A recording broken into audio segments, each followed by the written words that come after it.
अस्सलाम वालेकुम, मेरा नाम है नुमान। आप देख रहे हैं द टेकशो, जिसके अंदर हम लोग डिस्कस करते हैं पाकिस्तान और दुनिया भर से आने वाली टेक न्यूज़ और अपडेट्स को। यार मुझे वैसे कोई पता नहीं कब लाइट चली जाए, सुबह से अजीब तमाशे लगाए हुए हैं। खैर बात करें आज की हम लोग पहली अपडेट की, तो Xiaomi भाई परमानेंटली फुल टाइम जो चिप्स की मार्केट है उसके अंदर घुसने वाला है। क्योंकि इससे पहले हम लोग देख चुके हैं कि अक्सर Xiaomi ट्राई करता रहता अपनी चिप्स को बनाने की। अब 2014 के अंदर Xiaomi ने सबसे पहले ये काम स्टार्ट किया था और 2017 के अंदर उनकी पहली चिप आई थी जो कि Xiaomi ने अपने Mi 5C के अंदर यूज़ की थी, जो कि सर्ज S1 चिप थी। इसके अलावा अभी हम लोगों ने रिसेंटली देखा कि Xiaomi ने Mi Mix Fold के अंदर अपनी C1 चिप को यूज़ किया, जो कि बेसिकली इमेज प्रोसेसिंग की चिप है। तो इस वक्त Xiaomi जो है ना फुल मार्केट के अंदर जिस तरह एप्पल अपनी चिप्स के ऊपर काम करता है और इसके अलावा सैमसंग भी कर रहा होता है उस तरह घुसेगा, जिसके बाद Xiaomi के फ़ोन्स के अंदर में Xiaomi की अपनी चिप्स देखने को मिल जाएंगी, जो कि काफ़ी एक अच्छा इनिशिएटिव है। क्योंकि अगर हम लोग देखते हैं ना तो कंपनीज़ के पास जब वो खुद से चिप्स को तैयार करती हैं तो उनके पास जो रूम होता है वो काफ़ी ज़्यादा बढ़ जाता है। लेकिन मसला यहाँ पर यह है Xiaomi के लिए कि वो लोग जो ऑपरेटिंग सिस्टम यूज़ करते हैं वो गूगल का होता है, जो कि उन लोगों का अपना नहीं होता। तो उन लोगों को वो सेम लेवल ऑफ परफॉर्मेंस नहीं मिलेगा जो कि एप्पल को मिल रहा होता है। तो मुझे पर्सनली तौर पर लगता है कि Xiaomi को भी ये काम करना चाहिए कि जिस तरह एप्पल अपना ऑपरेटिंग सिस्टम लेके चलता है उसके अंदर में गूगल की एप्लीकेशंस भी मिल जाती हैं सारी, इसी तरह Xiaomi के ऊपर कोई पाबंदी तो है नहीं। वो अगर अपना ऑपरेटिंग सिस्टम भी तैयार करते हैं तो उनको गूगल की एप्लीकेशन की इजाज़त मिल जाएगी।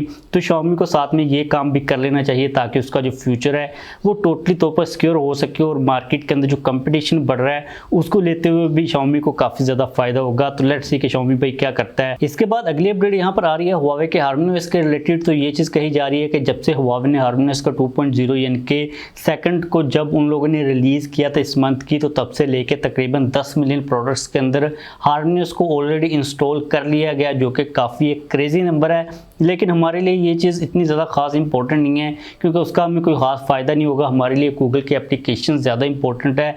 और वैसे भी Huawei का ये प्लान है कि उन लोगों ने इस साल के एंड तक तकरीबन 200 मिलियन से ज़्यादा डिवाइसेस के अंदर HarmonyOS को इंस्टॉल करवाना ही करवाना है, जिसके अंदर मे बी जो थर्ड पार्टी एप्लीकेशंस होंगी उनके अंदर भी यूज़ किया जाएगा। मतलब कि जो थर्ड पार्टी गैजेट्स वगैरह होंगे, जो प्रोडक्ट्स होंगी। और इस वक्त पूरी दुनिया के अंदर Huawei के तकरीबन 200 मिलियन से ज़्यादा स्मार्टफोन्स चल रहे हैं। तो Huawei की कोशिश है कि इसको जल्द ग्लोबल मार्केट के अंदर भी रोल आउट कर दिया जाए।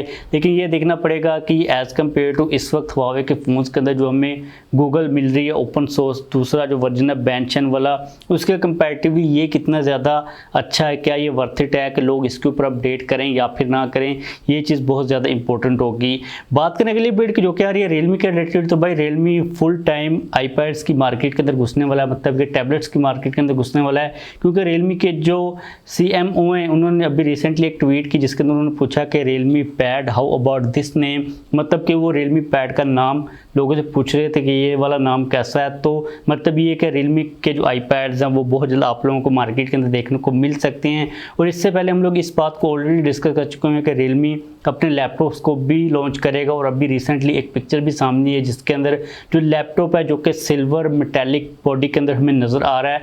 और मुझे एक चीज़ का बहुत ज़्यादा बड़ा डाउट है यहाँ पर कि ये वाला जो Realme का लैपटॉप होगा ये मैकबुक की काफ़ी हद तक कॉपी होगी, जो कि मुझे लगता है कि Realme को काम नहीं करना चाहिए क्योंकि उन लोगों को अपनी थोड़ी सी पहचान बना लेनी चाहिए। क्योंकि अगर हम लोग वायरलेस जो एयरफोन्स वगैरह होते हैं उनकी बात करते हैं तो वो चलें ठीक है चलते हैं, वो एक छोटी प्रोडक्ट है। लेकिन एक बड़ा जो लैपटॉप होता है अगर वो किसी ऑलरेडी इस्टेब्लिश्ड प्रोडक्ट की कॉपी होती है तो वो थोड़ी सी जो चीज़ है वियर्ड लगती है। लेकिन हमें जो ज़्यादा चीज़ सबसे इंपॉर्टेंट चाहिए वो ये है कि भाई जो स्पेसिफिकेशंस और प्राइस की रेशो वो अच्छी होनी चाहिए। किसी की कॉपी है या नहीं है वो तो चीज़ें बाद में सेकेंडरी टाइप की होती हैं। और इसके अलावा अगर हम लोग यहाँ पर देखते हैं ना तो ViVO भी अपने टैबलेट के ऊपर काम कर रहा है। इसके बारे में हम लोग पहले भी एक द टेक शो के अंदर डिस्कस कर चुके हुए हैं। तो मतलब ये है कि सारी की सारी कंपनीज अब टैबलेट्स के ऊपर फोकस कर रही हैं और बहुत जल्द आप लोगों को कम बजट के अंदर अच्छे टैबलेट्स इन ब्रांड्स की तरफ से देखने को मिल जाएंगे। जो अगली अपडेट यहाँ पर आ रही है वो आ रही है पाकिस्तान के अंदर बजट के रिलेटेड। तो आपको पता है कि अभी आजकल आई थिंक आज बजट वगैरह के ऊपर बात वगैरह की जाएगी।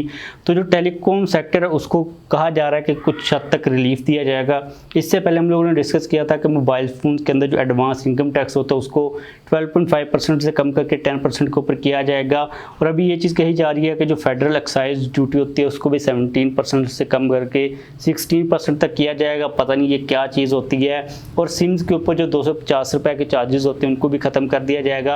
अब ये पता नहीं कौन से टैक्स है, मैंने पता नहीं लास्ट टाइम कब नई सिम बाय की थी। तो ये सिम कहा जा रहा है मतलब कि ओवरऑल जो कॉम का सेक्टर है उसको रिलीफ दिया जाएगा, मतलब कि जो टैक्सेस होंगे वो कम करने की कोशिश की जाएगी, उनको इंक्रीज तो बिल्कुल भी नहीं किया जाएगा, जो कि काफ़ी एक पॉजिटिव डेवलपमेंट है। इसके बाद अगली अपडेट यहाँ पर आ रही है Xiaomi के अपकमिंग फ्लैगशिप स्मार्टफोन के रिलेटेड, जिसके बारे में न्यूज़ लीक्स और रूमर्स निकलना स्टार्ट हो चुके हैं। चाइना के अंदर से अभी तक सिर्फ एक ही चीज़ सामने है, जो कि कही जा रही है कि उसके अंदर आप लोगों को UWB यानी कि अल्ट्रा वाइडबैंड ट्रांसमिशन की सपोर्ट देखने को मिल जाएगी।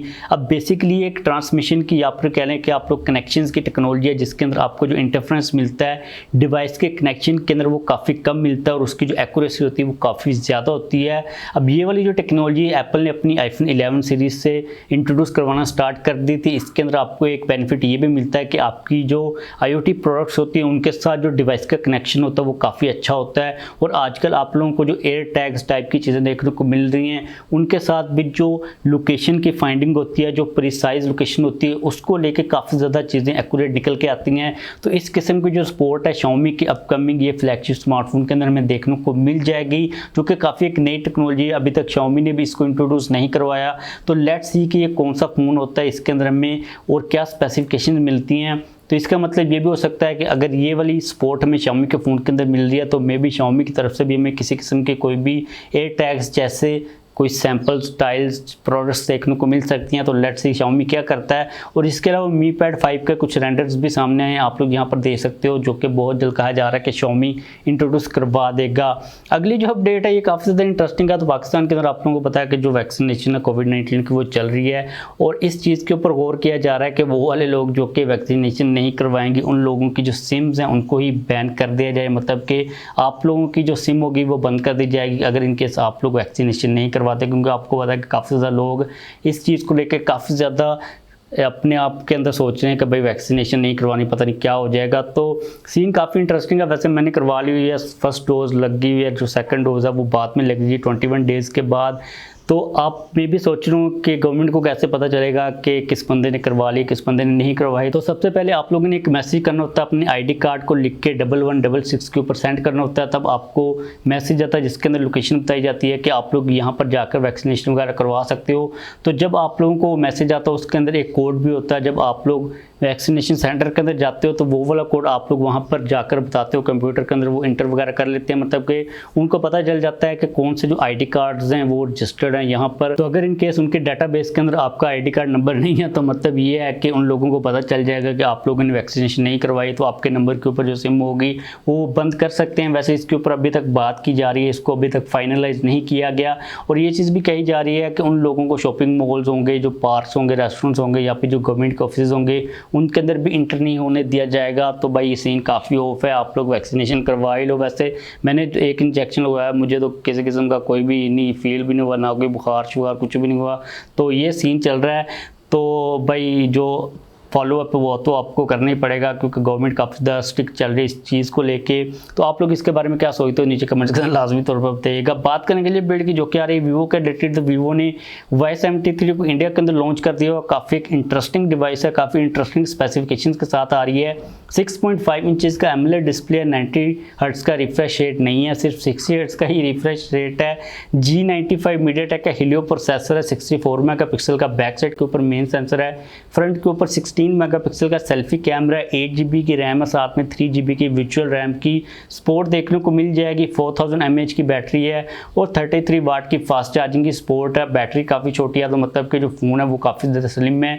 और बैक साइड के ऊपर जो आपको डिज़ाइन मिल रहा है वो भी काफ़ी ज़्यादा इंटरेस्टिंग सा लग रहा है, जो मार्बल की टाइलों का डिज़ाइन टाइप होता है उस किस्म की लुक मुझे तो यहाँ पर बैक साइड को देख के आ रही है। अगर हम बात करते हैं प्राइस की, तो इंडिया के अंदर इसकी प्राइस 20,000 है, पाकिस्तान के अंदर जब आएगा तो भाई 50,000 को मुझे लगता है कि ईजिली क्रॉस कर जाएगा, लेकिन 45,000 के राउंड कहीं पर आता है। तो लेट्स सी कि क्या डील बनती है, लेकिन देखते भी हैं कि ये पाकिस्तान के अंदर आता भी है या फिर नहीं आता, और आता है तो क्या प्राइस होती है। लेकिन ये स्मार्टफोन इंट्रोड्यूस करवा दिया गया वीवो की तरफ से और स्पेसिफिकेशंस भी काफ़ी डिसेंट है। अगर ये अंडर 40,000 आता है तो भाई काफ़ी अच्छी डील हो सकती है, जो कि आएगा नहीं क्योंकि जो कैलकुलेशन हम लोगों ने किया पाकिस्तान के अंदर जो प्राइस होगी वो कंपैरेटिवली ज़्यादा ही होगी।